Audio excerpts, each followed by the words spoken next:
So welcome everybody. So we are having a different kind of slideshow. This time we are going, the theme for today we will see in a few moments is happiness, right? So therefore we have cartoons.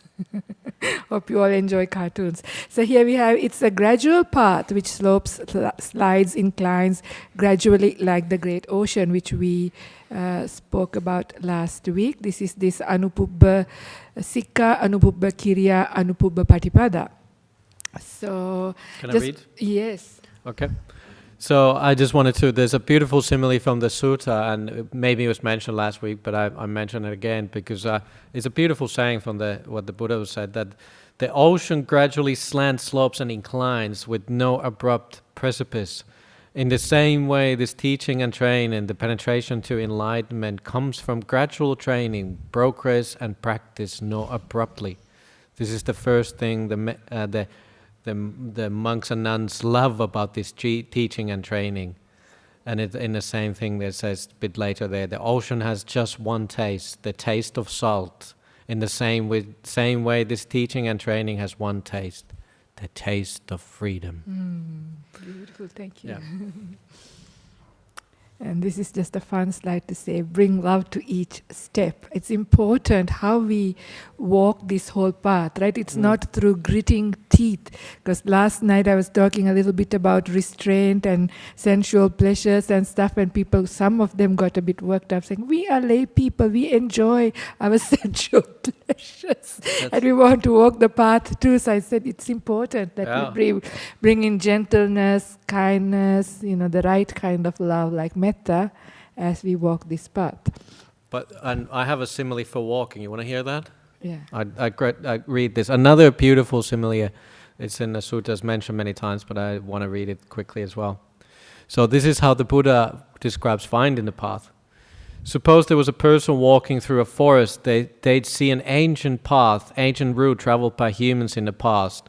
Following it along, they'd see an ancient city, ancient capital, inhabited by humans in the past. It was lovely, complete with parks, groves, lotus ponds, and embankments. Then that person would inform a king and their chief minister, please sir, you should know this. While walking through forest, I saw this ancient path which was traveled by humans in the past. Following along, I saw this ancient city. It was lovely, complete with parks and lotus ponds and embankments. Sir, you should rebuild that city. Then that king would tell his people, yes, please build that city. And after some time, that city was successful and prosperous, full of people, and attained growth and expansion. The same way I saw, the Buddha is saying, I saw this ancient path, ancient route traveled by fully awakened Buddhas in the past. And what is that ancient path, ancient route traveled by fully awakened Buddhas in the past? It is simply this Noble Eightfold Path. And that is the ancient route traveled by the fully awakened Buddhas in the past. So it's a cool simile because at the time of the Buddha, they always talk about this walking along somewhere, and that and they must have had these ancient cities which they didn't even know at the time of the Buddha anymore what these cities were about. They existed there, and even the time before the Buddhas, and people had already forgotten. So this is we're stepping now with this love today with Ayya Karunika. We're finding what the Buddha was teaching us about the path. We did do that simile last week, but it's always nice to catch up. How many of you remembered it from last week? Okay, good. It's nice, no? It's a beautiful, you can hear it again and again, and to have gratitude, if the Buddha didn't discover that city, the Noble Eightfold Path, we wouldn't have any. Yeah. Yeah. No, and it's also, it's nice also remember that these were true, like literal stories when the Buddha lived, and the people saw these cities. They were covered by forest and all that. They were already like really ancient cities in India, and people didn't know how come they had these civilizations. So they could actually literally see them on their own eyes. Yeah, and the Buddha gives this a lot of these similes. It was actually lived experiences. Yeah. So always remember that. Yeah, and also to bring in that gratitude, because when we start the gradual path, which we are coming to, gratitude is the starting point of building happiness. It's a great source. So to bring gratitude to the Buddha for discovering this path, because the path, as we remember from last time, started with the arising of a Buddha. Right? A Buddha arises in the world and discovers this path, the right view, and then he teaches it to us. That is how we have it, and we have benefited from this to various degrees and benefiting, continuing to benefit from it. So that gratitude in our heart is the starting point of this joy, which we are going to talk about, happiness on the gradual path. We'll give each slide, which has some exciting, hopefully, cartoons. Karunika, she put a lot of effort into making this, and I thought it was really nice. So this time, we tried to keep it light. We thought together we're gonna have a bit of a more conversational today, and it's not so much scholastic today, probably.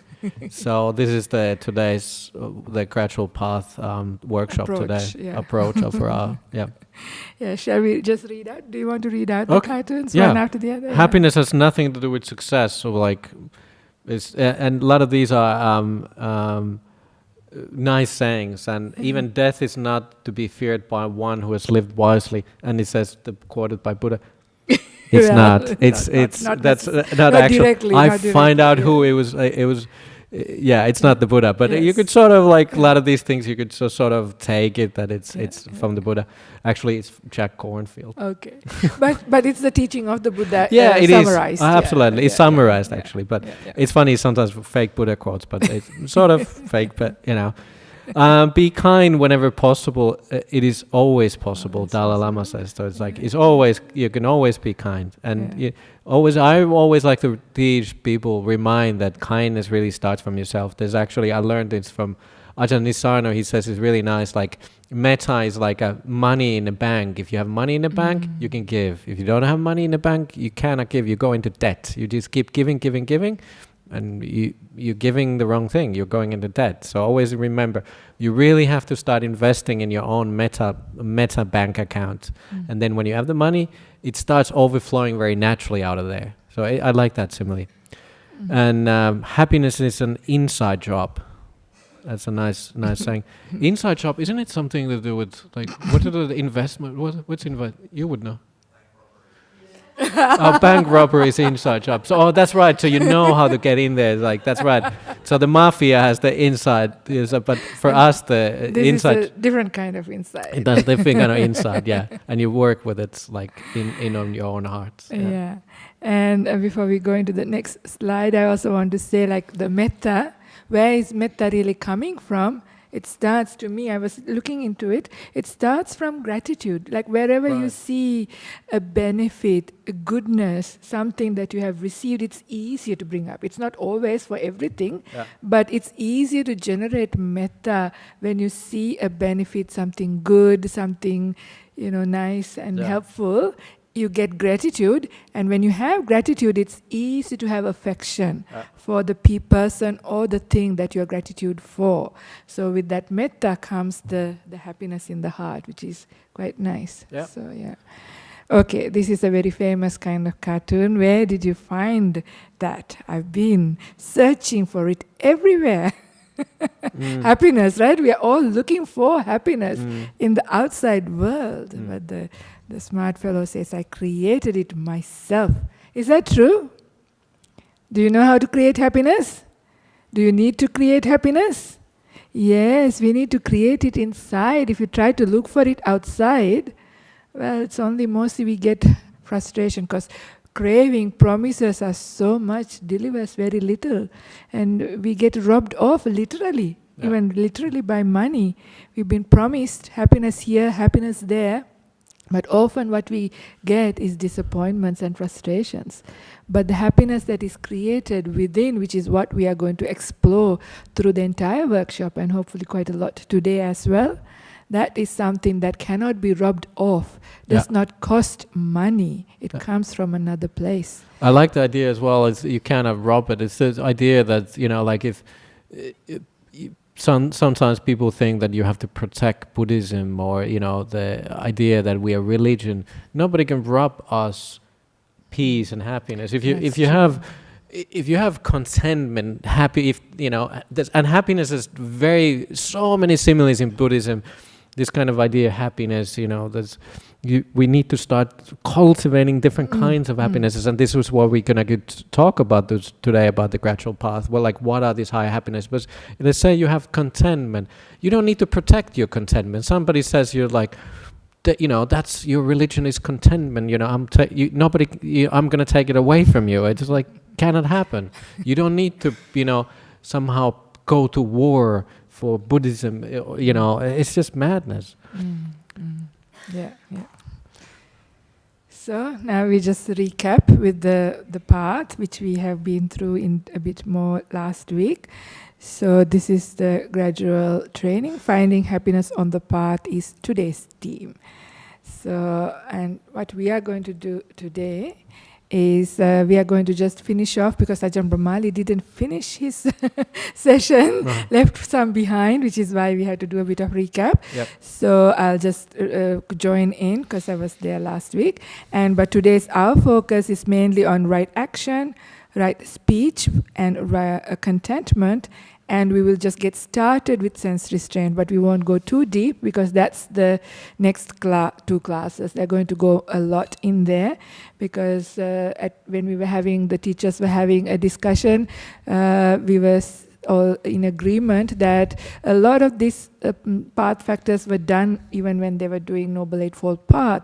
But one aspect that was not spoken enough was right effort and sense restraint, which goes together. So therefore, even though this whole thing is about gradual training, we have much more emphasis during the course on right effort and sense restraint. So you'll hear a lot about it later, but we will just get started if we have time. It will come. If we don't run out, if we run out of time. You know how many slides we have here? Yes, like lots, but don't worry. 88. No, that's because we I know. empty slides. Yeah, sure. No, but it's just Karunika. I'm telling you, she did a lot of effort and put a lot of joy and happiness into this, making this. Yeah. So this slide has things like it's hard for me to see. You hold on. Yeah. Random acts of kindness. Yeah. Just to remember, because we're talking about happiness throughout the day today. So remember random acts of kindness. How much happiness and how easy it is to smile, give a little compliment, do something, pass a tissue box or some glass of water when you see. The Buddha always said, never underestimate giving kindness. It's like even the smallest thing. Like if you don't have enough happiness in your mind, just small acts of kindness makes a massive difference for your own happiness. It's not just that the other person gets it, but you get it. That's an important thing. And like Bhante mentioned about metta, have metta in your heart as you go through life, as you interact, as you speak. So say hello with love. You can actually detect it, right? When somebody is a dry, hello, how are you? Thank you very much. You're not thank you very much. You can see that, right? There's a big difference when you say hello with the heart, and it's a real gift. Yeah, it's a beautiful thing if we can do that. And of course, contentment is the greatest treasure. That's the Buddha said, santuti paramang danang. And you just spoke about how nobody can rob off our contentment once we have it. And things like that. And also, it's always good to remember, all of these words are actually higher and higher happinesses. The Buddha always talked about like the path is you're leaning towards happinesses. Don't underestimate things like you just read contentment and you just sort of gloss over when you read suttas. These are really, the Buddha was talking about, very deep senses of happinesses. These are the synonyms for happiness. And the last one is also quite important. It's like sense restraint in a short way. Say a wise no is actually a yes to the truth. Because sometimes people are very afraid to say no. They feel like they're obliged to say yes to things that are not really skillful or helpful or even truthful. But a wise no is actually a good thing, and not to be afraid to do that, and know when to say that no, and most importantly, how to say it. It's how you say it. You can say no in so many different ways, but you can say a no in a way that is not hurtful or harmful. Even the other person may not like the rejection or the no, but if you say it in the right way, you protect both parties, yourself and the other, and it is actually important than encouraging somebody to do the wrong thing by agreeing with them because you feel obliged. So a wise no, think about it, yes, things, few it is little difficult. practical things, Yeah, I mean, we're going to write speech a bit later in here. Yeah, But we'll get into this. Is just warming up. Warming up, yeah. We are going into the real exercise later. There we are warming up. Yeah. All right, so I'm just catching up with last week very briefly. I'm not going to go to detail because Ajahn Brahmali went through these. So stages of gradual training. Is there... What happened? Okay. Yeah, so a Buddha arises in the world, and he teaches that good Dhamma that is good in the beginning, good in the middle, and good in the end, which is meaningful and well phrased. This is sa'attang sabhyanjanang.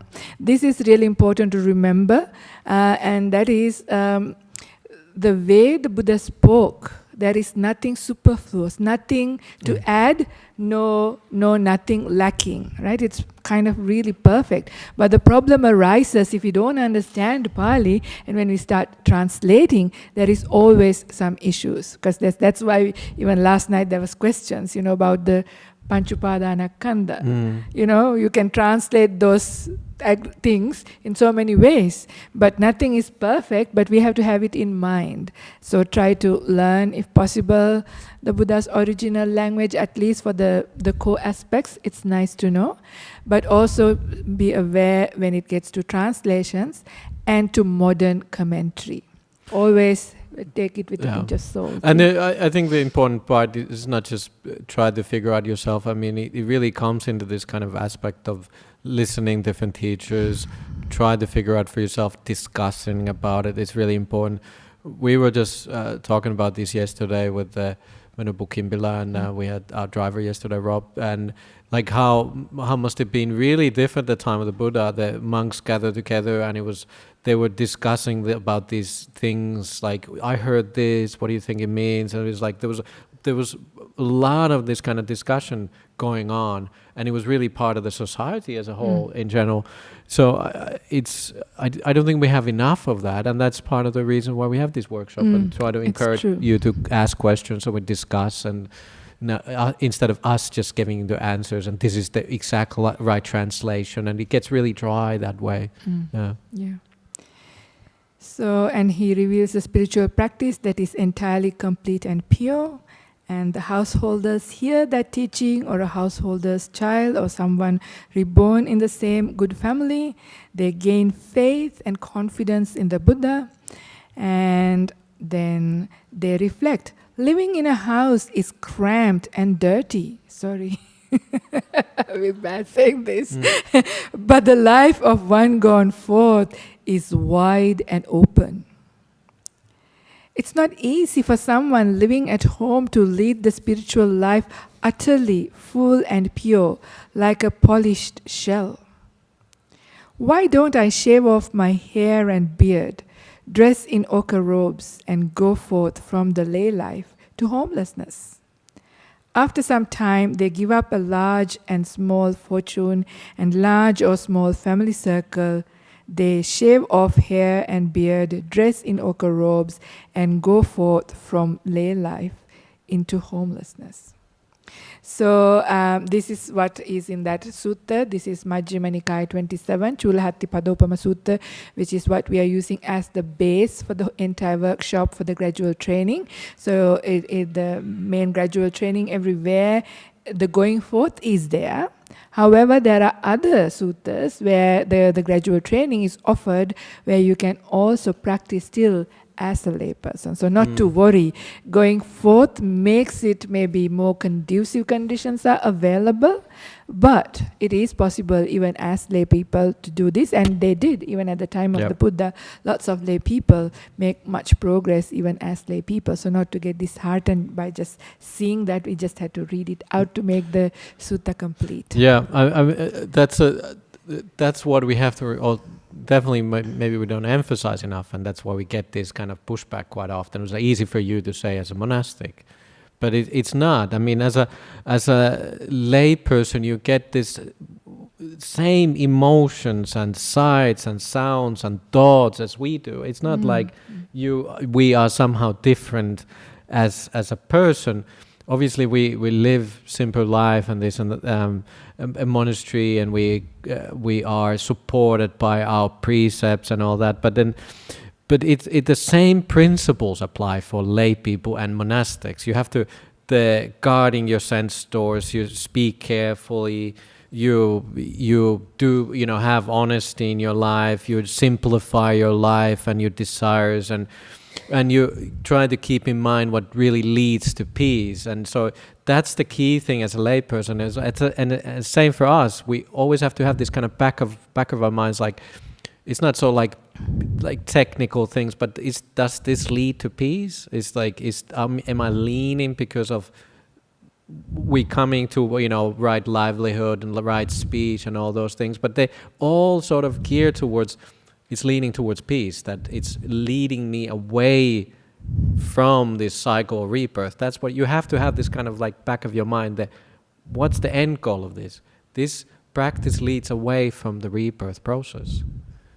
That's really is what we're doing this. It's obvious, and all of these things. It was nice actually last week. Ajahn Brahmali was saying that you were saying as well that these are the signposts that you are developing loving kindness and all that. Those are good signposts. Definitely, they come as in the path that loving kindness grows, contentment grows, and all that. They're signposts. Yeah. But ultimately, practice for us and use is it's the same. Yes. Yeah, and always remember, it's the Eightfold Path. Meditation is part of it. It's the whole path. You have to develop the whole path, and it's just not just meditation. And not to get too upset just because you think lay life is more tough. What do you think, Bhante? We were both builders, right? We've spent quite a few years of our life. Both of us did massive building projects during our early years, even, right? As young monastics. So even then, it's not that different. Sometimes our working days would be like 12 hours, 15 hours, physical work, much more important, the difficult emails we were talking about, know. So it's not easy. Sometimes we do have similar challenges. And then you only have your small family, maybe, your spouse and your few children and stuff. How about us? How many monks at Bodhinyana? You were counting 32. Yeah. So, so we do live in a bigger community as well. So we have different ways of challenges. Yes, you have a question? By the way, we take this question, but we'll take the questions afterwards. Let's not, because otherwise, but please ask you since we started that. Yeah.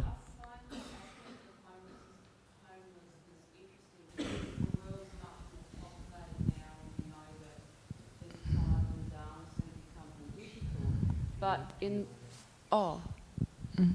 the time of the Buddha, it was possibly, still difficult to leave your family and go and live with the insects. And I've heard of sadhus and Buddhists that sat so still for so long they got eaten by insects. But in the situation now, a lot of lay people have difficulty keeping their homes, whereas the monastics, like, we try and support them so that you can have your home, so that you can continue the Dhamma and then to teach us. So I find it very, I'm still coming to terms with that, and I'm having a lot of difficulty. We talked about it last week, about monastics. It's like better to be a monastic almost than it is a lay person. That's like the feeling that I'm getting. And I'm going, well, I actually want to be a lay person and still reach enlightenment and, all the best I can. Yeah, like we said, and it comes up over and over again. And that's why Ajahn Brahm has been so successful, because he's really good at wording these things, that it applies for both. But if you read the suttas, it is very, very often they are spoken to the monastics. But I was just, while you asking that, I just remember that there's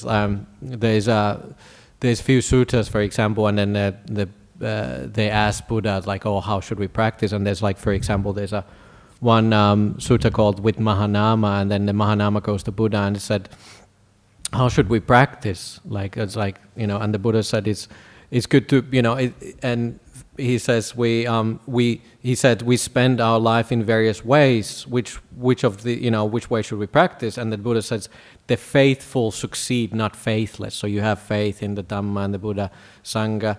The energetic succeed, not lazy. The mindful succeed, not unmindful. Those with deep meditation succeed, not without those don't have meditations. The wise succeed, not who doesn't have wisdom. And when you're grounded on these things, then you can go further, and then the happinesses start arising. You get more and more. You recollect things, and you just like your happinesses and recollections start really kicking in. So it starts from this kind of hearing, have the faith, even for you as a lay people. It's just easier for us to practice. It's just no ways about it. We're protected by our rules. We're protected by you as a community. We don't have to pay bills, for example. We don't have those kind of worries, so to speak. So it is easier in many ways. But sure, we need to do this together. And there is, as a layperson, you can still succeed to get really quite far in a path, as long as you have this kind of like what we're going to talk about today, sila and generosity and kindness. All these things are coming. And it's also a natural thing for different people. The option to be able to go forth is necessary. For some people, they are inclined that way. And for others, they are inclined to practice as lay people. And there is progress in both ways. Like it's about to develop in the 5 faculties. That's what that Saddha, Virya, Sati, Samadhi, Panya. So that's that faith, Saddha, Virya, energy, mindfulness, Saddha, Virya, Sati, Samadhi, stillness, and Panya. So those are the things that he was talking about. As long as you're developing these 5, whether you are lay or monastic, you can still progress. And it's a very natural way how we end up being monastics. I mean, I never had becoming a nun in my agenda. It never occurred to me, because nuns didn't really exist when I grew up. I grew up in a Buddhist country. We only saw monks. So as a female, as a girl, I never thought of becoming a nun. But developing the path, I had a spiritual inclination since I was little. So, I mean, only just because things just opened up, it felt like the right thing. It almost fell on my lap, so I just took it on board. So having that available is helpful, but not to get disheartened and think that you can't make progress. You can make quite a lot of progress. And there are some monastics, unfortunately, who might go for it because they think it's nice, but then go backwards and waste their time as well. So, it's not about the form, it's what you do inside, the inside work. Okay, we'll continue with the slides. Like I said, we have a lot of slides. Yes. So we take the questions afterwards. So, Where are we now? You can do this first, Okay, we're going into elephant. Yeah. That one. Okay, so Okay, so blameless happiness through virtue. The joy and happiness of blameless arises when one knows their actions by body, speech, and mind are pure and harmless. So this is actually really the key thing we're going to talk about today. And then do you want to talk about the two suttas you have? So just a small extract from Digha Nikaya, that's a long discourses, sutta number 21, called Sakkapanya Sutta. There was a dialogue between Lord of the Devas, who's Sakka, who's a very wise being, and the Buddha. It's a really nice dialogue. I'm not going to go through the entire dialogue because we'll run out of time. But in there, the Buddha says, a ruler of the gods, I declare that there are two kinds of happiness. The kind to be pursued and the kind to be avoided. This is how I understood happiness. When I observed that in the pursuit of such happiness, unwholesome factors increased and wholesome factors decreased, then that happiness was to be avoided. And when I observed that in the pursuit of such happiness, unwholesome factors decreased and wholesome ones increased, then that happiness was to be sought after. So this is like if you think, there's so much Dhamma, so many things to remember, how can I ever remember and practice and apply myself? But this is like in a nutshell. The entire path is captured here because all of us, what do we seek? We want happiness, we want peace. So the Buddha says, in your pursuit of happiness, see how you do things. So this is what we mentioned, Sati Sampajanya, mindfulness and clear comprehension last week as well. And know, what are you doing? Why are you doing? And how are you doing? And then see, before you do something by body, speech and mind, is that going to be harmful or hurtful for myself and others? While doing it, check those things. After having done that, check those things and you learn. So then you can see with your actions by body, speech and mind, are your wholesome states decreasing? Unwholesome states are increasing? Then stop. Maybe in the book or when you logically reason it out, it sounds like it's something should bring happiness, but something is wrong in why you're doing it or how you're doing it. So that is where you need to stop and refigure out. But whatever you're doing by body, speech and mind, your wholesome states are increasing, unwholesome states are decreasing, then you are living the path in the right way. So that's like a real small check to know whether you are going in the right direction, whether you are doing the right thing. Yeah. That's why I wanted to bring that up. And so you feel this kind of blameless happiness, that in a happiness to virtue is a different kind of happiness than what the world quite often can give us. So instead of get, Yeah. we, for example, we give. Yeah. And that's a different kind of happiness where you can get. Yeah. And it's not just giving money or dana. It's like you had this, practice small acts of kindness. So that's that's giving, and then it sort of reduces that sense of self. And another thing I want to bring up before we start the actual sutta readings of the virtue section is that why are precepts important, or what is actually Nibbana? Like, if your end goal is Nibbana, what is Nibbana? Yeah, what does that mean? That word means extinguishment, right? Putting out something. So at the time of the Buddha, this was very much understood by anybody because this was a word that used to put out a fire. Just because there was no electricity, fires were lit even as light, like in the darkness. So if you want to extinguish it, you say Nibbana, the fire. So people understood that it is the fire that gets extinguishment. So in the same way, why we are leading the spiritual path is to extinguish fire. So I want to ask, are we a light? Are we on fire? Anybody here on fire? Do you feel any burning? Yes? Yes. What are these fires? Raga, dosa, moha, lust, ill will and negativity, and delusion. The delusion is hard to understand. I always like to bring up the idea of ego, yeah? When your ego gets challenged, because the biggest delusion is, I am, and I can control. These things belong to me. I know. So just the feeling that if it is your professional area and somebody tries to give you advice, you know the feeling? I know. Who are you to tell me? That kind of feeling is really burning, right? When the ego comes in, it's a really ugly, burning state. Because it's easy to see the burning when you have lust in your mind. It is easy to see the burning when you have ill will and negativity in your mind.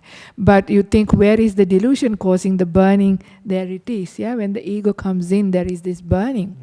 So, and there are much more burnings. There are 11 types of burnings. But whatever it is, this burning, what do precepts do? Think about it. Thinking about breaking the precepts, the 5 precepts which we will go into.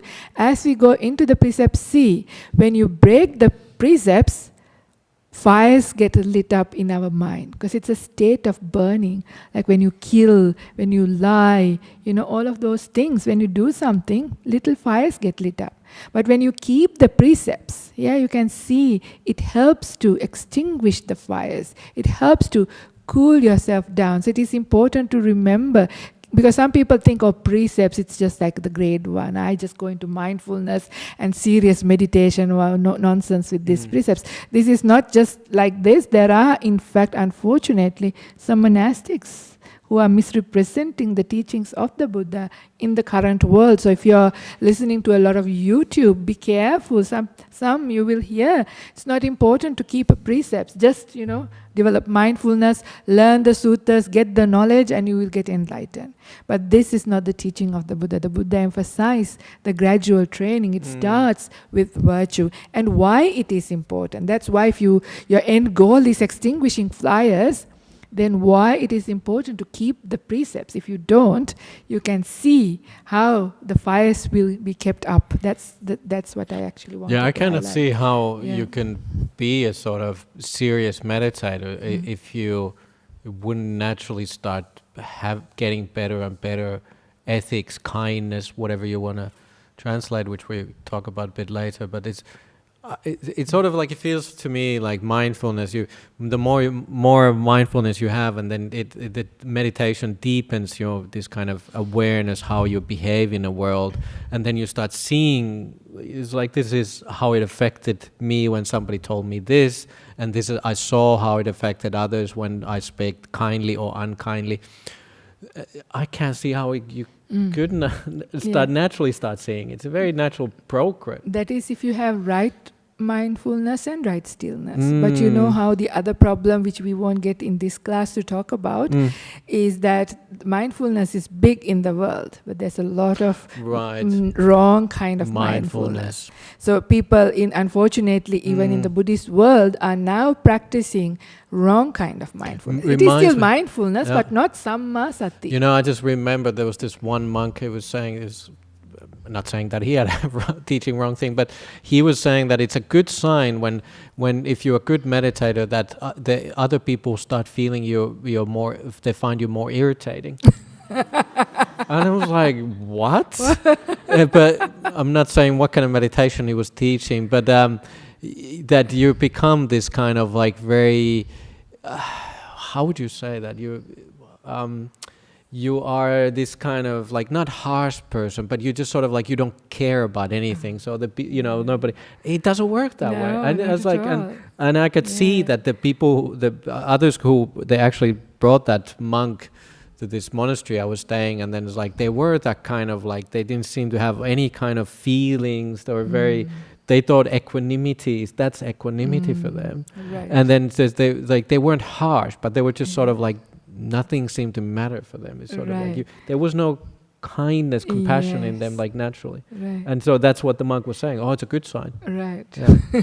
But also because the stillness, you can use various techniques. I mean, outside of the Buddha's teachings, people were able to, literally use the word concentrate or focus the mind instead of stillness, which is right mindfulness, and make the mind really powerful and even get psychic abilities. But you won't extinguish your fires and reach Nibbana that way. Yep. So that's the thing. If you do those things, you will get a powerful mind, but not enlightenment, not ending of suffering. So this is where we have to be careful. And last week also I brought up that sutta, Mahachattarasika Sutta, MN 117, where the Buddha says, right deep meditation, right stillness is meditation grounded on the other 7 factors.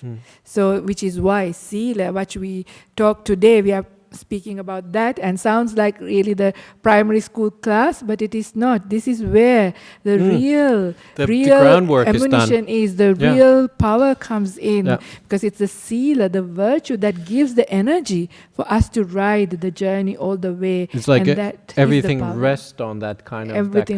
and then these kind of things, there's happinesses and all that.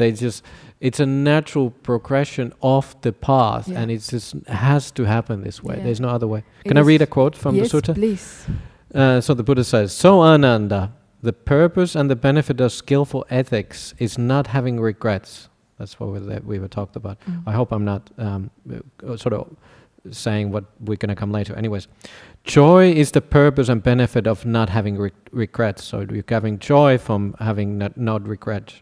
Rapture is the purpose and benefit of joy. Tranquility is the purpose and benefit of rapture. Bliss is the purpose and benefit of tranquility. Deep meditation is a purpose and benefit of bliss. Truly knowing and seeing is the purpose and benefit of deep meditation. Disillusionment and dispassion is the purpose and benefit of truly knowing and seeing. Knowledge and vision of freedom is the purpose and benefit of disillusionment and dispassion. So Ananda, skillful ethics progressively lead up to the highest. Sila leads to the highest, all the way to the Nibbana. Yeah. That's what we have the Buddha another slide coming up. If you missed it now, we'll say it again because it is important. Did you have it there? Okay. Yes, it is important. Yeah. Okay. That's funny. I found it separately from you. 'Cause we don't live together, so we were just sort of doing this separately. And okay. You want to read it? Please? Okay. So we start now. Actually, in the sutta, we have sort of paraphrased it to make it shorter. So here we start. He lays down the rod and weapon, harming none. Mindful and compassionate, he dwells in kindness towards all living beings.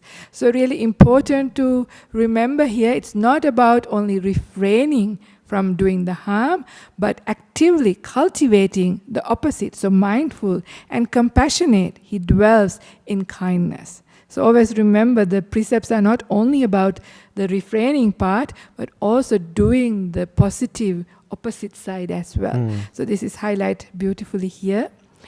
And here I like to just highlight, just in a nutshell, what virtue is. If I say, being good feels good, do you agree?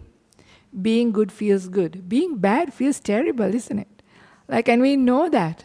But why do we be bad sometimes? Sometimes we snap back, we raise our voice, we do all kinds of things. We're not breaking precepts by raising voice, but we don't feel good afterwards, right?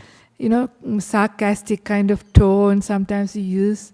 But straight away, anything that is unskillful doesn't feel good. Because there was one nun who I've known for a long time. She's always good. I've known her consistently and lived with her in the sense in the monastery. So it's not only while she's performing. Once you live together, you see them under all kinds of circumstances. And she's constantly being good for a long time. So I ask, how can you be so good all the time? And that is when she said this. She said, being good feels good. That's why I try my best to be good. Because being bad feels bad inside. So that's why I try to be good. Yeah. And that was an insightful moment for me. But I think it's good to remember that it's not to so you see somebody good and it's like, oh, they're good, but I'm not. I'm like you. It's very easy to go into those kind of negative thinking as well. That is sort of put yourself down even in that one. No. So try to be more, see the flawed good in you. I think that's very important. Yes. We all flawed. Ajahn brought the simile of the trees with there's no perfect tree and all that.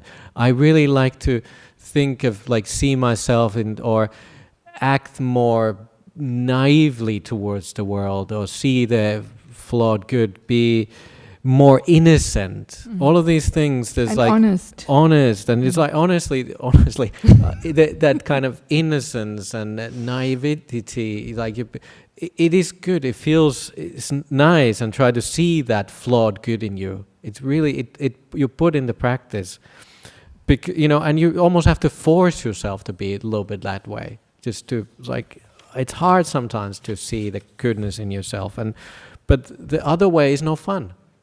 You think about this, it's actually more fun to see that flawed goodness in you. It's just like it feels a bit like forced in the beginning, but it's that way is actually more fun. And I like to, like you're saying, it's what was you say? It's not Being good feels good. being good feels good, but it's I thought about it. I said, and for me, it's like it's not nice not to be nice. Yes. So we should have a T-shirt. Being good feels good, and then under it's not nice not to be nice. Yes. Yeah. And before we go to the next slide, I also want to just bring up the two words where we say compassionate to all living beings. The word is anukampa there. And there is this anukampa and karuna, right? These two words come up. So this is for your contemplation, just to see the difference between these two. Karuna always comes up in the sutta as a meditative state, as a state where you spread karuna. You bring up, it's in your heart and you spread. But anukampa is karuna in action. So these are the things that you when it breaks into speech and words, that is anukampa. It's always anukampang upadaya. Please, out of compassion, Venerable Sir, give me ordination. That's true. Out of compassion, please go and visit this sick monk. Out of compassion, please give me some teaching. So all of these things that we do, the acts of kindness, they go as anukampa. And it's nice whenever you do acts of kindness, remember, you are practicing the path, you are keeping the precepts. It's not only about refraining, but doing the positive. Yeah, it's interesting. There's sutta which I thought about. We have the Anukampa Sutta, and then actually the Buddha said that for monastics, the teaching is giving compassion, sympathy. So the Buddha says the monks, when 5 qualities you should show sympathy, anukampa for lay people. What 5? Do you encourage lay people to have ethics, good ethics? What we're doing here, we encourage you. Be kind. Have good sila. They equip them to see the truth in the teachings. So we're trying to, we teach you and we see you. It's like now we're equipping you. It's like now you're starting to see, like this is to see how the Buddha was teaching and what is the true teachings. When they are sick, they go to them and prompt them with mindfulness, saying, "Establish your mindfulness, good fellow, in what is worthy." When a large sangha is arriving with monks and nuns from even abroad, they go to the lay people and announce, "There's a large sangha arriving. Make merit now. Now is time to make merit. Punya." And then the lay people give them food, and then the monks and nuns then they eat all the food, not wasting a gift, giving a faith. So our job is to we have sympathy for you. That's why we're eating all the food. Whatever food is given to them, not wasting a gift of faith. The resident monastics with these 5 qualities have shown sympathy for lay people. Yes. So for us, even eating, we're showing sympathy for you. I should drink the coffee. Yeah, you should. Have coffee. I already drank my coffee. Okay, this is your slide. Is it? Start. Okay. Yeah. Let me go to that slide. Now we have the my slide. Okay. Blameless happiness. Happiness through virtue. He takes only what is given. By not stealing, he lives in purity in Majjhima Nikaya. And there's a nice quote from, hopefully not a fake Mahatma Gandhi quote, but earth provides enough to satisfy every man's need, but not every man's greed, which is so true. It's just sort of like, we have so much here, but the greed is never satisfied. And that's what even the Buddha said. You can never satisfy your greed. It's like no matter how much you get, you always want more. And there's certain things which can never be satisfied. It's like, what is it? Sleeping, sex and eating? Eating, yes. Yeah. Dangerous. It's like the more you have, like the it's more like you want. more you want. It's almost like it's like you have this satisfaction, but then it's like, oh, it's so nice, and then you want more. Yeah. So it's like, it's interesting, yeah. Yes. Do you have some notes there? Yeah, I do. It's just a very simple thing. It's just to alert you in your own mind. Think about what are your needs and what are your wants. What are your needs actually? Number 1? What? Food and water. Food and yes. water. Okay. Second one, shelter. Third one, Love. love. So- Love, is that a need? I think it's so food, shelter, medicine. Are you naked? You need clothes. Yeah. So these are the 4 requisites. Yeah, 4 basic requisites. These are the needs to keep a human body alive. Yeah, they are needs. Everything else actually falls under wants. I mean, there might be some wants that are helpful, like maybe, a degree of affection or degree of respect and, a few other things to keep you a bit happy. But know that they are wants, know their limits. Okay, you want to listen to music? Know within the limits, not to go overboard, because it's a want, it's not a need. Yeah, so there are many things. So we kill ourselves working really hard. Is it because of our needs or because of our wants? It's because of our wants. Because to fulfill our basic needs, you don't need much. You can actually survive in a very simple way, needing very little. We work hard, get so wearied, stressed out, and suffer so much because of these wants. And what are these wants? They're promising you happiness. Yeah, that's what you want them. You think, when I get this, when I do this, I will be happy. And you kill yourself working really hard, stressing out, working towards those goals to achieve your wants. But mostly you achieve weariness. So bring to mind this again and again. Check between your needs and your wants, and you can simplify your life. It is also because of your wants that people steal, because this precept is about not stealing, not taking what is not given, right? All of those things are generally, most of the time, except for those really poor people who are hungry and they steal a loaf of bread kind of situation, but that is very rare. That's very rare. Definitely Yeah. where we live Yeah. in these Western societies. But greed it's never satisfied. The only way it gets satisfied by wisdom, when the contentment starts arising. How much do I need?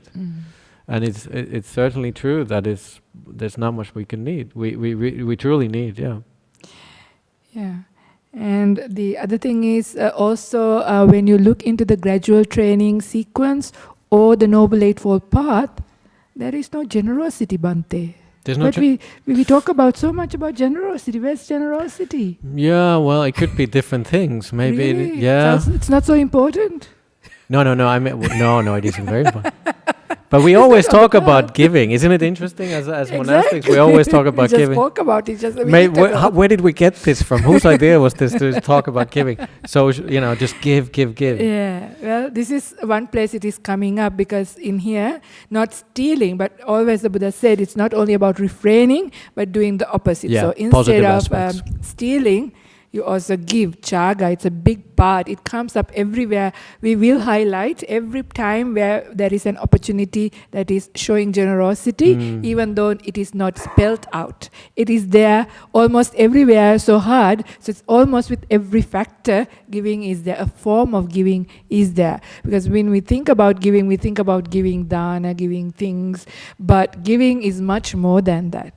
Giving a smile, a kind word, acts of service, Sila. lending your ear. Sila is part of giving. So all of this entire section, in fact, is also act of generosity. Yeah. You give harmlessness to the world. And what a beautiful gift that is, isn't it? Think about a scary person that you have met in your life. Maybe somebody who yells, screams, and a bit abusive. You feel scared, right? Very, very terrified if you have to be in their presence. Even if you have somebody like that in your office, if you have to go to a meeting with, and you know that person is going to sit, you have anxiety, right? It's very uncomfortable. But what about if you know somebody is very gentle, very kind, the way they speak, the words goes to your heart, very sweet, you almost want to have them in your pocket, right? That's how you feel with these kinds of people. You want to hang out with them. So if you become somebody who keeps sila, who is like this. That sila is a beautiful gift that you give to the whole world, but most importantly to your family, to your loved ones. This is the best gift, harmlessness. So keeping your virtue, don't underestimate the power of this. Yeah, I like when I'm teaching this. People lay people says, "Oh, well, good for you monks and nuns." As well, it's easy for you to be kind, but and it's true. I mean, your conditioning is different. Day-to-day life is very different from living in monastic life. But then it just highlights, well, why don't you just ordain? That's my answer. Yeah. We're getting at 9:30 now. Yes. Shall we just stop and have a break? Yeah. So we'll meditate, toilet break, and after 10 minutes we can take some questions. Yeah. Okay.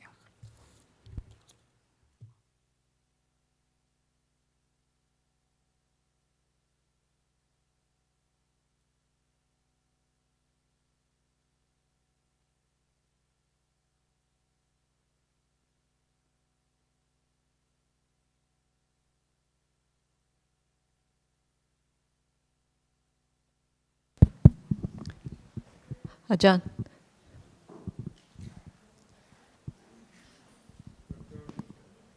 So for the rest of us in the room, I think we'll do meditation. Yeah. I think y'all will start the meditation and ding. Did you need to?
So let's sit quietly and allow a bit of quiet and silence for everybody around us. If you are needing to have a conversation, maybe it's best if you can go outside and have a conversation and allow other people to just sit quietly and have that space of mind so that the next part, the Dhamma, can go in easily once your mind is fresh again.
Okay, so we can invite some questions from the room, and also if there's any questions online.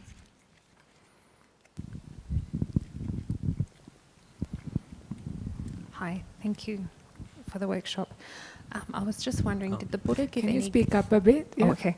I was just wondering, did the Buddha give any guidance on how many participants actually achieved enlightenment from following this path?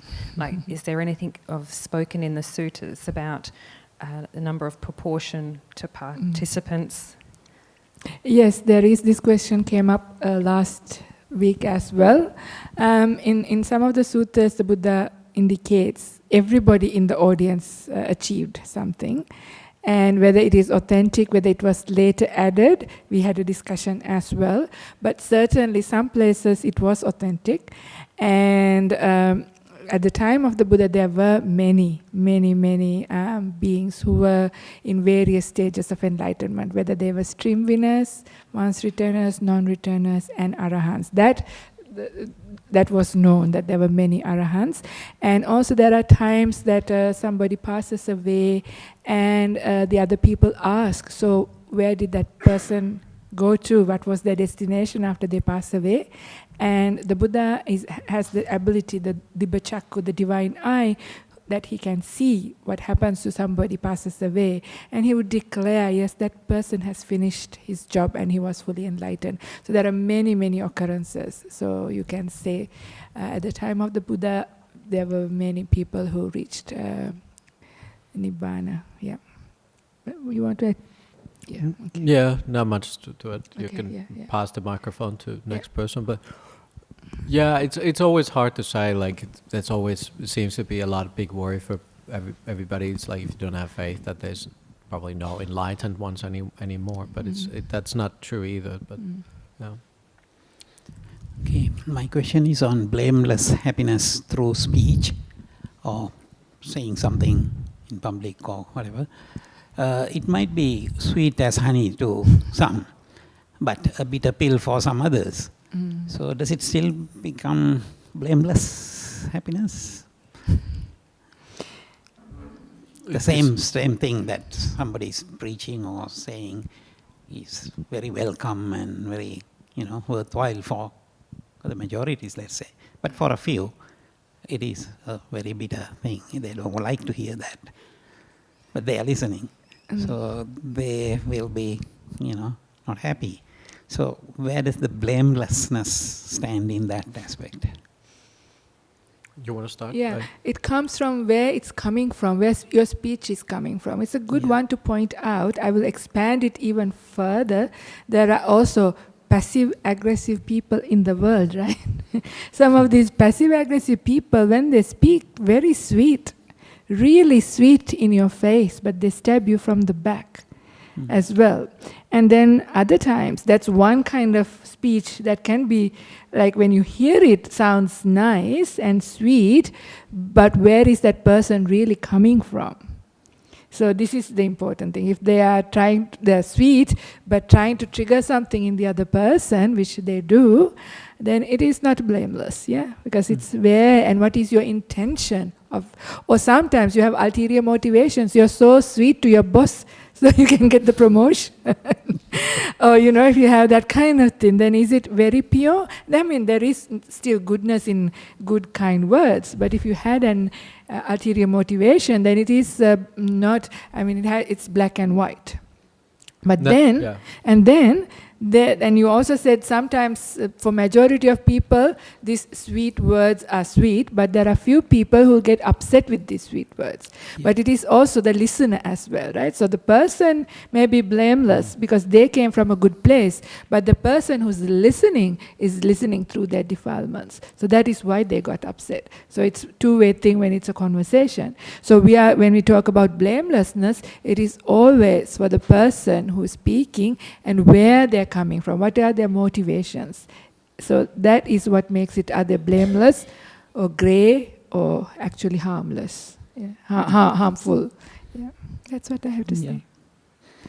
Thank you. Is that what you're asking? Yes. Okay. Yes, Yeah, we always have to remember whatever you do by body, speech, and mind, you're producing kamma, so to speak.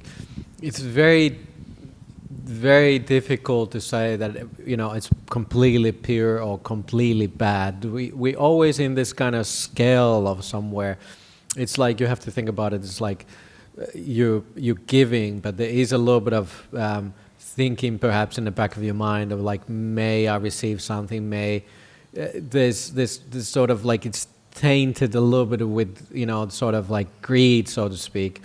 But we always encourage like don't put emphasis too much on that, so the tainted part or the bad aspect, so to speak. So you always like try to lean into the goodness, and even if somebody tells you something bad, you give them the benefit of the doubt. That's what Ajahn Brahm always emphasize. Like, think about they're having a bad day.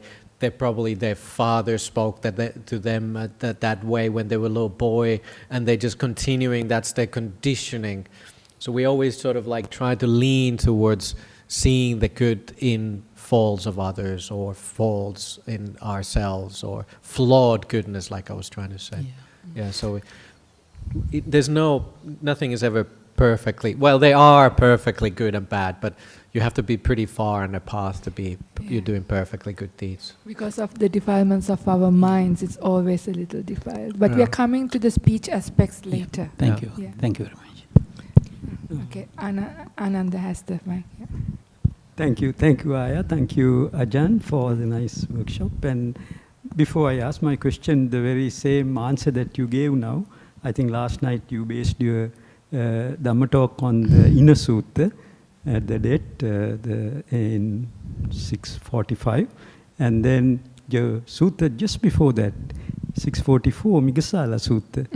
I think very nicely explains what you said just now, and it says someone may be very sweet in talking, but they may continue to be like that. They will be very easy to live with, but because Buddha quotes, I think the Buddha gives 6 types of people, and then, sorry to add this, I hope is nice. It's okay.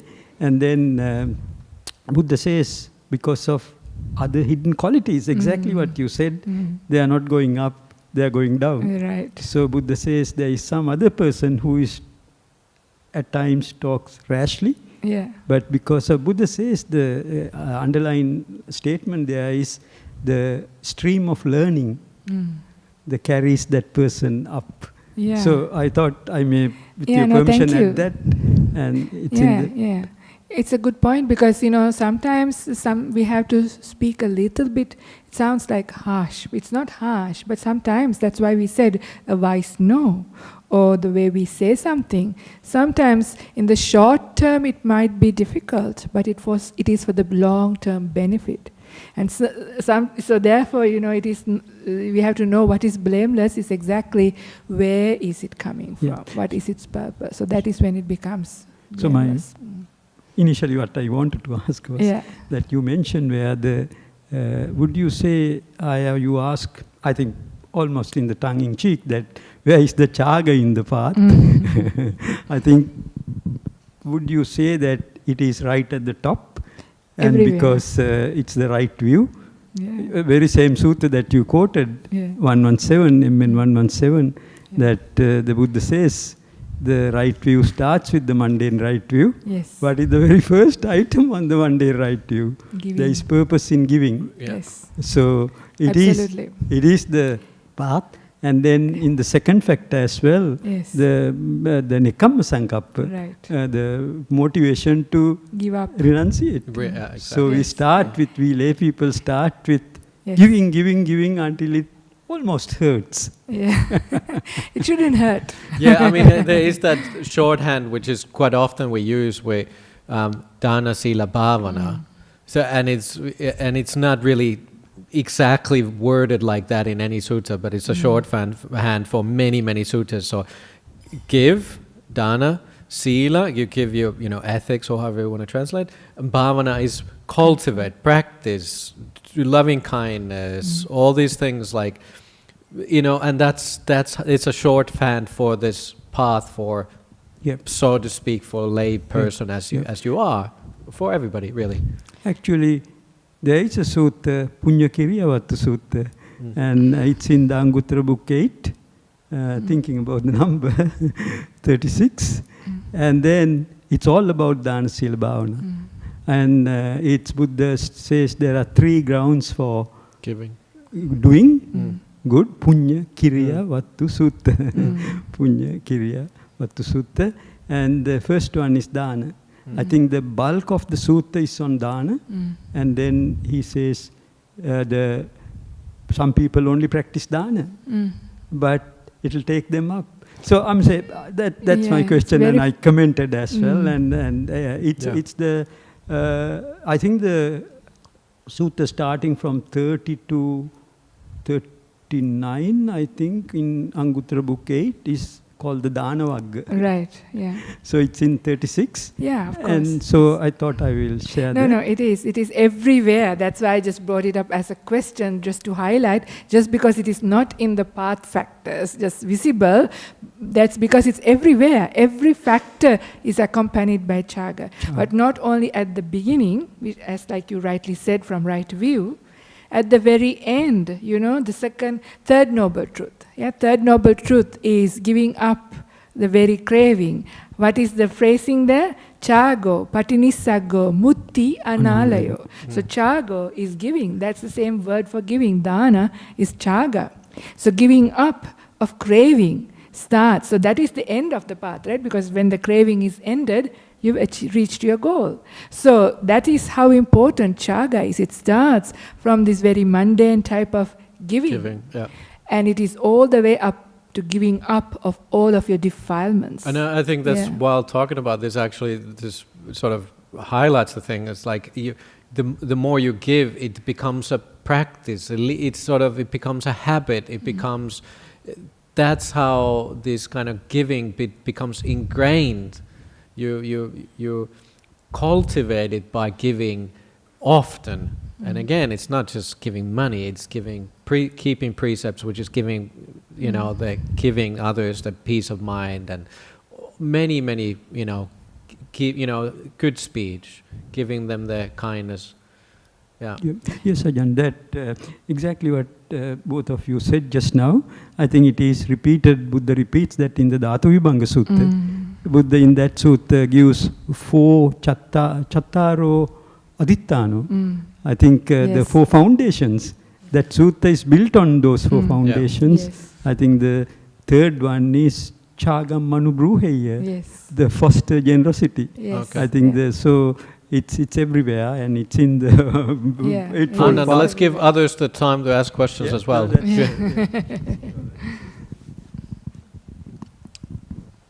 Thank you, by the way. Thank you for the workshop. How can you advise on giving up cravings, like on wants? Yeah, I mean, it's a slow path. I mean, it's the practical ways. You just keep coming here, and it starts from hearing the word of another. You hear monks and nuns teaching you all the time. That brainwashes you. It's conditioning. That's how it happens. And then it's like you come here and you hear Ajahn Brahm saying something, and it's like when you have some kind of craving coming up, and then you go and ask yourself, and then what? Then what? And I get this, and then what? I get another boyfriend, and then what? And then what? Try to take it to the end. So you take this kind of craving to the end. What it gives you, and then you approach it with wisdom. Like Ayya was saying, that it's like the wisdom starts growing when you come here. You hear these words, and it's natural cause and conditions again. You're just changing conditioning by coming to Buddhist Society of West Australia, hearing the teaching. I will take you there. And another thing that I found personally that is helpful, it took a while for me to realize this, I don't know why, is that you use the right view, which is absolutely necessary. You do the reflections, you build up mindfulness, because in the beginning you are not even mindful, you are craving. You don't even know it's bad, so you go for it. There comes a time in your practice, now you have enough mindfulness, you're aware, but you mindfully crave and do things that you shouldn't be doing. And then you start feeling a bit guilty and you wonder why. And that is because when your right view isn't there, so you build up right view.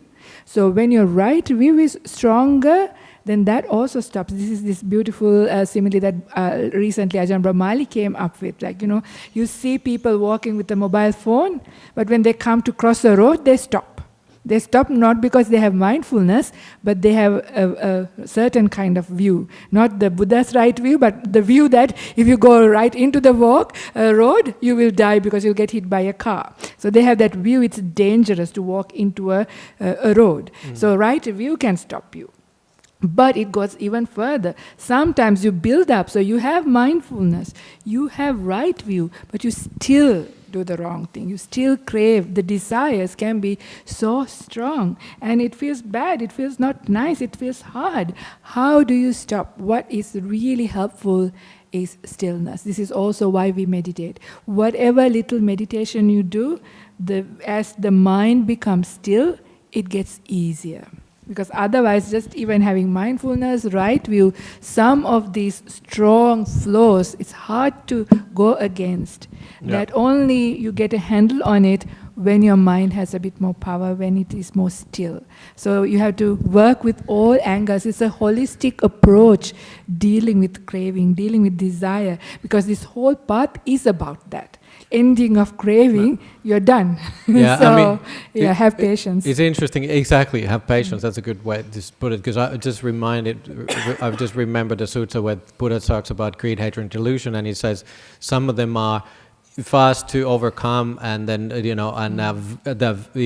very dangerous and not so dangerous. And he said greed is one of those ones where it takes a long time to overcome greed. Did he say it's not very dangerous? Yeah, not like anger. No, it's not exactly. Anger is very dangerous. Yeah. It's very dangerous to be angry, but you can overcome it quite quickly, relatively quickly. Whereas greed is doesn't seem so bad. It takes a long time to overcome, but it's not so dangerous. Yeah. And then hatred is really dangerous, and then delusion, wrong view. It takes a long time to overcome, and it's really dangerous. Yeah. So it's all of these things, sort of like greed, hatred, and delusion. So the greed, you just have to understand it sort of disguises itself in many, many ways. It's sort of it's deep, really deep greed or desire for the world. So we slowly start moving away from the world. This is the whole path. This is why Ayya was saying it's the whole path. We start moving up, really turning away from this whole sensory realm where we live. It's really difficult. It really is. Okay, shall we? Okay, can you just quickly? Quick. Sorry. Sorry. Just now, both of you mentioned when you do good, you feel good. My understanding is you have to put in the mind too. Yeah. My understanding is when you think good, you feel good. If you think bad, you feel bad. Okay, I regard the do good as a phenomena. You feel good. The mind, you think, because of that, the phenomena is I did that good thing, You see what I mean? Yes, it's coming up. You'll see a very nice slide to just that very effect if you are patient. Okay, thank you very much. It's coming up. Okay, let's get started. Okay, how about you start this slide and I can end it. Okay. So this is interesting how it talks about the sexual precepts. So it does. So blameless happiness through virtue. For monastics, he renounces sexual intercourse, living a celibate and pure life, and then is for lay people a noble disciple, a lay person abstains from sexual misconduct. And what is?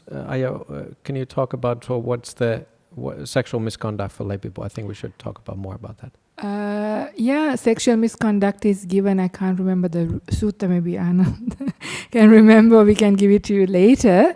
But essentially, sexual misconduct is. It's good to understand it. It is if you have given a promise to somebody, or if you're under the care. So in ancient India, this comes the way it is described in the precept is like if you are a girl or a woman under the care of your father, or your brother, or your husband, or your uncle, then breaking that promise and, going out with somebody else and having sexual intercourse and things like that. That is breaking, that is sexual misconduct. But also to understand it in the way that it is not keeping, not being faithful, not giving that trust. Because this is important, because we know how painful it is when you lose trust, right? So having that trust in a relationship is really important. It almost like you could sort of say that it's almost like keeping a promise. If you keep a promise, and then that's where it really comes down to. And we really don't want, as a Buddhist teachers or community, go in this kind of like, because every religion is always about controlling people's sexual desires or how they should show their sexual preferences. And as a Buddhist, we don't want to do that. There's so many different kind of varieties and desires and all that, but we don't want to put this blame game on anybody. As long as it's consensual, you keep your promises, that's how you should approach this. But why is there celibacy? What is the importance of celibacy? What's wrong with having sex? Why will that stop you from getting enlightened? Have you ever thought about that? Because it's really hard, right, for people, because our nature, biological human beings are created to procreate, and you end. Hey, I tell this joke. Ajahn Brahm's, one of the old time jokes. There's this Christian Catholic monk. He dies, and obviously he goes to heaven because he's been a monk for a long time. Easy path going to heaven, and he goes and is like, and then they meet him at the pearly gates, and they said, "What would you like to do?" He said, I'm a scholar. I was been studying these books all my life. Like, I really want to go to the library here in heaven and like see what the books are, because our books might not be right anymore. So surely in heaven you all have the right books in the library. So it's like, of course, they go to the library, and then he's there. Like a week later, you start hearing this, like, "Oh no, terrible!" I was like, "What?" It's like, and this is like, "What's happening? What did he find?" Like, and then he's like, and then they go into him, and he points to, like, look at this. I said, "Oh, what is it?" Like, "Look, it's our rule book, the monastic rule book." And it's like, yeah. So what's wrong with that? He said, look at this word. It says, celebrate life, not celibate life. It's only a joke. Maybe our rule is like, celebrate life, not celibate life. Terrible.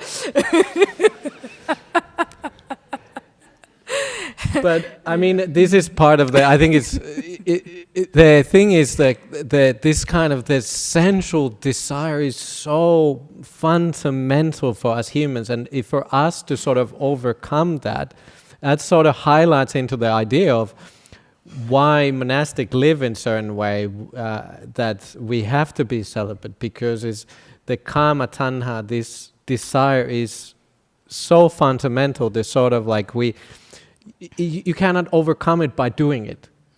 That's what we said. That's one of the things, right? Sex, food, and sleep cannot be satiated by doing more and more. You can't say, I'll have enough of this and then I'll be done with it. It doesn't. The more you do, the more you want, the more you travel in samsara. So if you want to end the journey, you have to start restraining. That's the only way to stop this one. That is why it is there. Yeah. Unfortunately, we can't do with food though. We can't stop eating because we'll die. So that is why we have the moderation in eating. So we have to be very careful. It is can be dangerous. Okay, but don't have moderation in sex for monastics, but but for lay people, yes. I mean, sure. But I think maybe it's a good way to say, have moderation in your sexual life. Yes. Don't think it's like because it really consumes really easy, and then we will later go on a little bit. We will talk about sense restraint, and it really comes there. It's really a fire which is really consumes you really easy. It's one of those ones you get really consumed really quickly. I mean, people are so often worried about, oh, I'm practicing, but I still like my music, I still like my food, I have big problem. But those things are sometimes goes away quite easily, but not this one. This is fundamental. It is very biologically ingrained. So you have to put in more effort, which is why I think it is taken out and put in this way and made the rule even higher for somebody who's serious on the path, like when they've taken up monastic life. And it is a serious thing to consider. Yeah. And I'm telling you, it's not easy. If it was easy, everybody was, a lot of more people probably would be monastics. Hey, can I, looks like I have a note here. Can I read it quickly? Yes. I have from Link Discourse 46.2, sutta called the Body. The Buddha talks to monastics. Monastics, this body is sustained by food. It depends on food to continue, and without food it doesn't continue. In the same way, the 5 hindrances are sustained by fuel. They depend on fuel to continue, and without fuel they don't continue. 5 hindrances, we'll talk about it later. And what fuels the risings of sensual desire, for example, the kama-tanha, what makes the sensual desire increase and grow? There is a feature of beauty, frequent irrational application of mind that fuels the rising of sensual desire, or when it has arisen, makes it increase and grow. So you frequently apply your mind towards the beauty, and that's where your mind goes. This is the world we live in. This is the world of 5 senses. The more you put in your effort into applying your mind towards beauty or sexual desire, that you make it grow.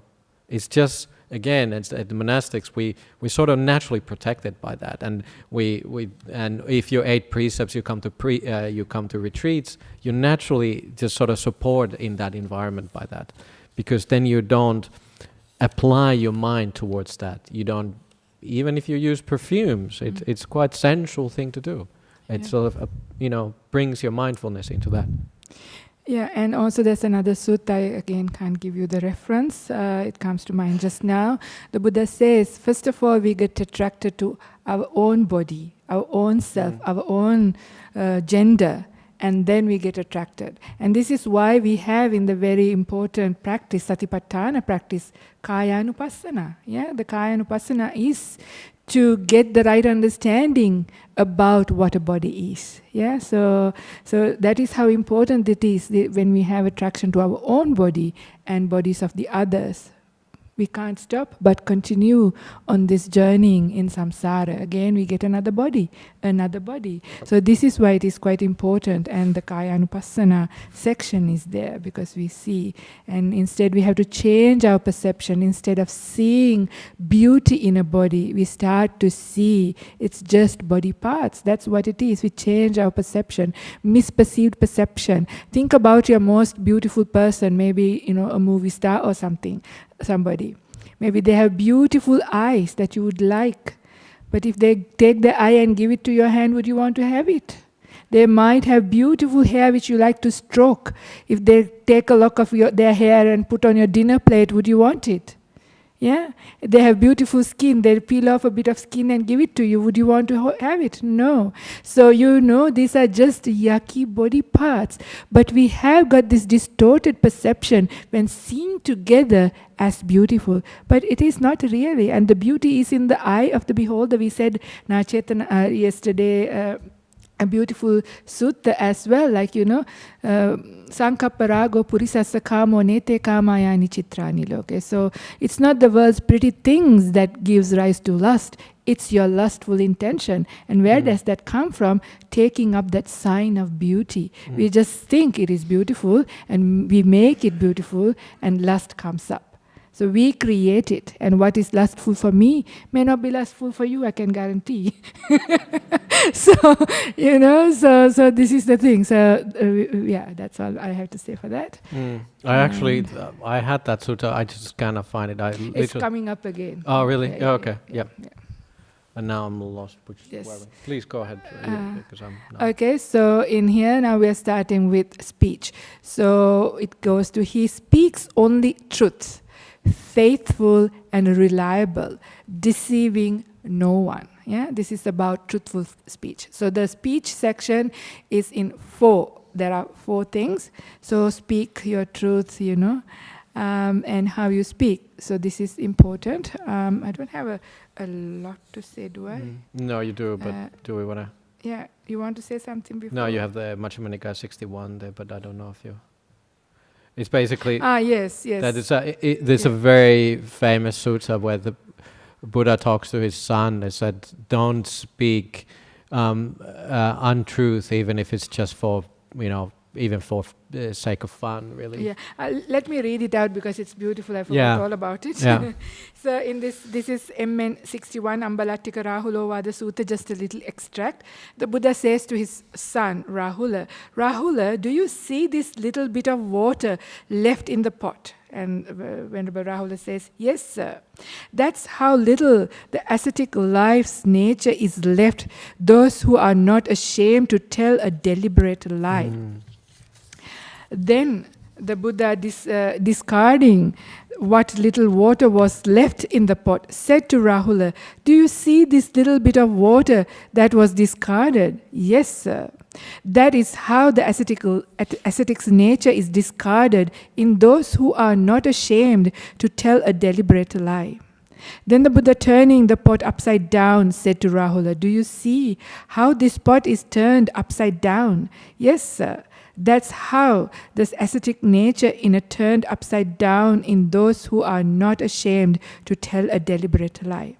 Then the Buddha, turning the pot right side up, said to Rahula, do you see how this pot is vacant and hollow? Yes, sir. That is how vacant and hollow the ascetic's nature is in those who are not ashamed to tell a deliberate lie.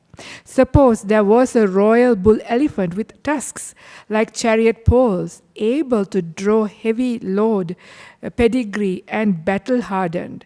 In battle, it uses its forefeet and hind feet, its forequarters and hindquarters, its head, ears, tusks, tail, but it still protects its trunk.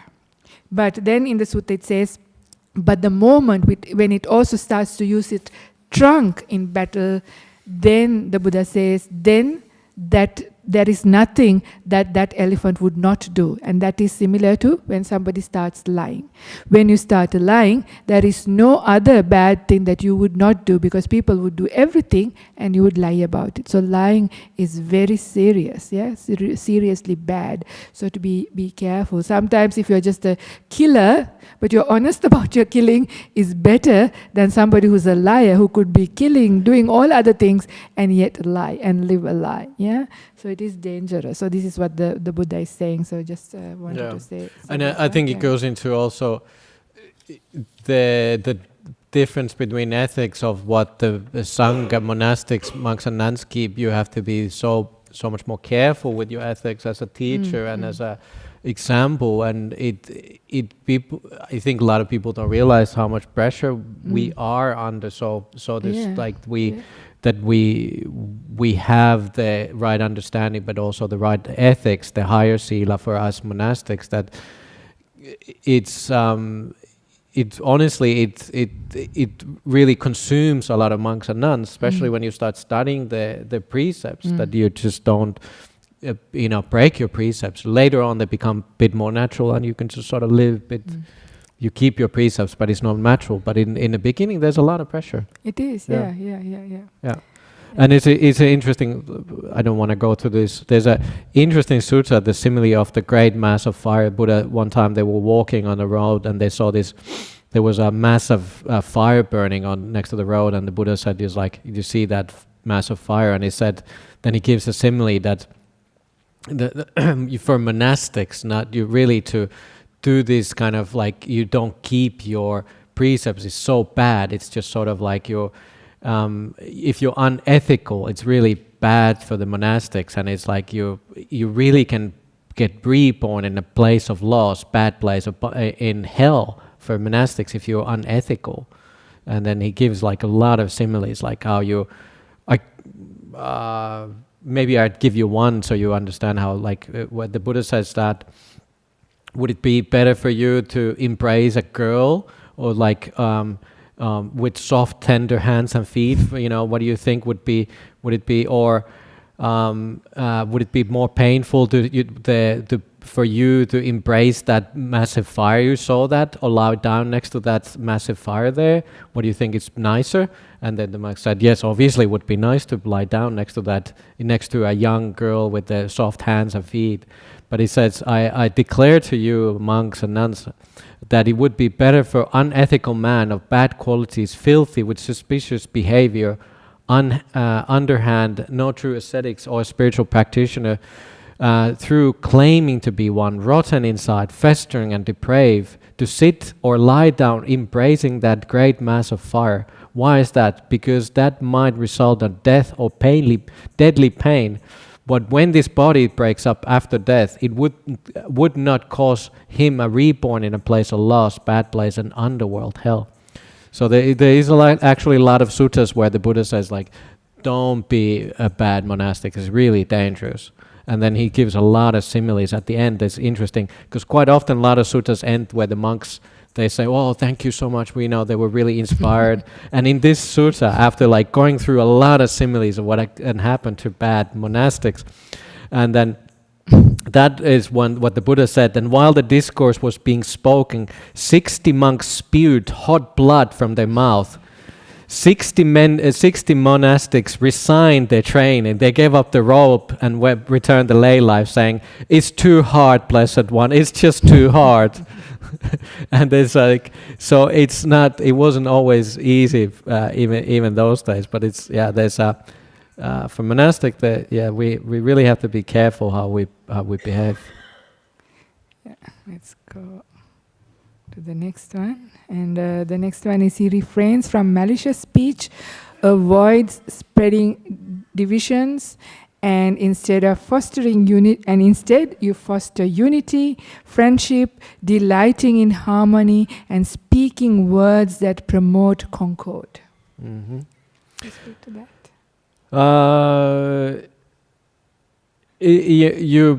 It's all about trust, obviously. When you don't have unity, so many suttas the Buddha said unity is important, not for the sangha but for as a community as a whole. And when you really it comes from really speech, and a lot of it's like I don't think we put enough emphasis on speaking words which promote unity. Is again, Ajahn Brahms is saying, sometimes he says, people are too worried about what goes into the mouth, but they should be worried about what comes out of their mouth. Yeah. And when I was traveling somewhere, I saw a graffiti, there was a graffiti of a bomb, and it says, bombs don't always kill people, but words do. Yeah? You can relate to this, how easy it is, how powerful words can be. And these days I would say even one emoji is enough. Yeah, it's powerful. So maliciousness is just speech, and how you express yourself can be very, very dangerous, can take somebody's life. Some people take their life because of how they were spoken to. This is quite common when you hear suicidal emails, emojis, text messages.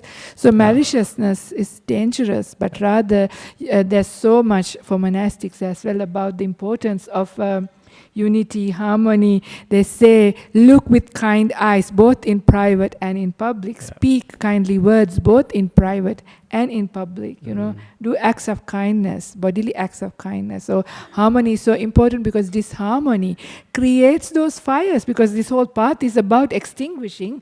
But when there is malicious speech, when there is, splitting up of people, all of these things create so much fire, so much difficulty. Relationships, interpersonal relationships brings so much of these fires and suffering in our life, much more than other things. Yeah, and I think quite often we speak too much. I mean, listening is really lost art sometimes. Yeah. And I've really tried to do it myself, tried to listen more instead of just giving answers to people as a teacher. It's just like really... mindful listening is not mentioned perhaps here, but I mean, again, if you think about doing one thing and like positive and negative, or however you want to put it, that it's like listening. Really, we should try to put more emphasis into mindful listening as well, like the. It's there, but not in here. The word Pali word is sovachasata.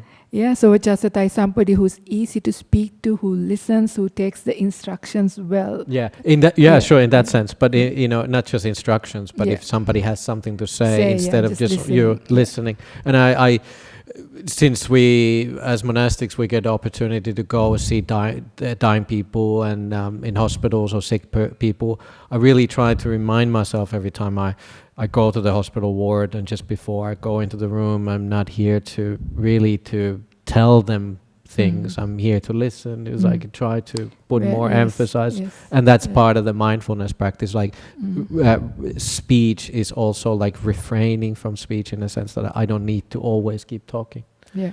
Yep. Maybe we finish speech before we end for the lunch. So the next one is, he avoids harsh speech, speaking instead gentle, pleasing and courteous words that go to the heart, and we are welcomed by all. And do I have things to say? I think you just said it. Yeah, I did everything, yeah. And then it is, the next one is, he avoids gossip and speaks timely, truthful, good and beneficial words grounded in Dhamma and discipline. Yeah, and it's really gossip, as we would all know. It's to avoid it. It protects that unity. We even if we just sort of like have this kind of reaction, we want to talk about gossip things. Why we need to. It comes back into this restraining. We keep restraining. It doesn't. I'm almost going there, but something like that wisdom kicks in, and you refrain yourself. I'm not going to talk about things which would divide people. It's like just like refrain yourself, and then in that way you become like a refuge for others, where they know they can trust you because you refrain yourself from that kind of speech. You're giving others that freedom of they can trust to be with you. So you promote harmony. Yeah. And also, have you ever had this experience where when you have cracked a joke and somebody got really upset? It was only meant to be a joke, but this happens. It's funny for you, but not funny for the other person. Yeah, it can happen. So this is why sometimes these kinds of very frivolous speech or sampappalapa is the word here, unbeneficial words. Just you speak for the sake of speaking, but it can end up in harm and difficulty. But also it destroys your own mind. Talking about, there are 32 topics. Yeah. That is kata, it is called, to be avoided. Talking about politics, talking about movie stars, talking about kings, finances, all of these things that we actually, when people get together and talk, are actually destroyers of our peace. It lights so many fires. And we pay money to buy newspapers. We spend good time to destroy our mind. And you think it doesn't fall under anything else, and you think, why? What's the big deal about this, frivolous talk? It's actually very dangerous. It's equally dangerous. It's not that it is the lesser because it's number 4. It's as dangerous as the other 3 that was above. Yeah. So not to just take it lightly. And it's also, you can see it, you feel it for yourself when you're with somebody and they have that kind of, that's how they speak. They say something bad about somebody else. When back of your mind you're thinking, I'm going to walk away, they're going to be saying these things about me. And so you don't want to say anything to that person, which is like you don't open up. Whereas if you feel that that person is like trustworthy, they don't say things which would hurt you ever afterwards, well then you feel like you open up. So try to become that person. That people trust you, that when they walk away from you, they don't feel like, I should not have said that because you're going to repeat that. That it really is, we're developing here to become a wiser person. So if you notice you do it, or if you've done it, you learn from it, you forgive yourself, and you gain wisdom, you do, restrain in the future. It's enough because we spoke all the way about words too. So shall we just move on and finish because we've got a few more minutes. So we want to read this one out. Sure. Okay, blameless happiness. So we're going to continue this on afternoon. He practices a restraint and simplicity, eating only one time a day, and avoiding harm to plants, entertainment, adornments, luxuries, comfort, wealth, and ownership of people. So that's This is a monastic rule. These right? are monastic rules. Or, well, I mean, 8 precepts. Yes. 8 precepts coming on the retreat is like, you know, this. So it is interesting, and I think we're going to go deeper a bit what these things mean. But injuring seeds and plants and all that, it's sure it's definitely a monastic monastic precepts, and it's quite interesting why it was a cultural way of what they expected for wonders in to do. You basically didn't want to, you know, grow your own food and those kind of things. So I think it really goes back to that idea. But 1 meal a day is coming. Really, we already had breakfast. 1 second meal of the day is coming. That's an interesting 1 meal a day. It's how you like we monastics would become experts on like trying to figure things out on like not go so Buddha around the rules. Right? Buddha did allow us. Yeah. I mean, sure. Time of the Buddha, even like there's the stories where the monastics where they went to village and they had a little bit of eat, and then we have rules that is like the monastics went to eat many times before they went to the householders. It's like we have a dana, but we actually ate before we went to McDonald's before. But then the householders would be upset. But it was like, so that's what we have to do. We're coming to your dana. We said, well, it's a long trip. Can we go to Macca's before you come to your place? And it's actually allowed. Because then you say, oh, yeah, sure, you start early. You start, 6:30 from the monastery. So yeah, sure, go to Byford, go to Macca's, and then, 3 hours later you come to my place. But so it's the eating one time a day, or 1 meal a day. It really means more like at that one time of the day. But, it depends how you translate that. From morning till noon, like from the sunrise till noon is the given period. In that time, you can eat multiple times, but then stop. So you have a long fast. Yeah. And this is just the intermittent fast, the fashionable thing that is coming up now. It was discovered and taught by the Buddha 2,600 years ago as a way of good health, taking care of your body and mind. It's such a great support. I could spend an entire workshop talking about this, really. But I spoke last week as well about moderation in eating and how important that is. So we will not repeat again because we already did that. But it is important. But what about this luxury? What's wrong with that? Yes. Well, the best way for me to understand is just that simplicity, or like, let's say one of the precepts is like that don't sleep in like high-end luxurious beds. It's just sort of you end up spending too much time there. Look, being probably a professional sleeper, I try to avoid. You just have to have this kind of bed which is good enough, but not that I just slouch all day in my bed. So you sort of like it really takes over your whole, very easily, especially if you want to dedicate your life to become a practitioner, so to speak, and meditate. You simplify your life. And that's why these luxuries, actually, you think they're luxuries, but they actually consume a lot of your effort and time and those kind of things. I think that's the way I see luxuries, so to speak. That's true. And also there's another sutta which I can't quote again, where it was when the cotton pillows came, because before the monks and nuns slept on wooden pillows. But when the cotton pillows came, the Buddha says, this will lead to some decline, something like this, yeah? No wonder we're here, 2,500 years.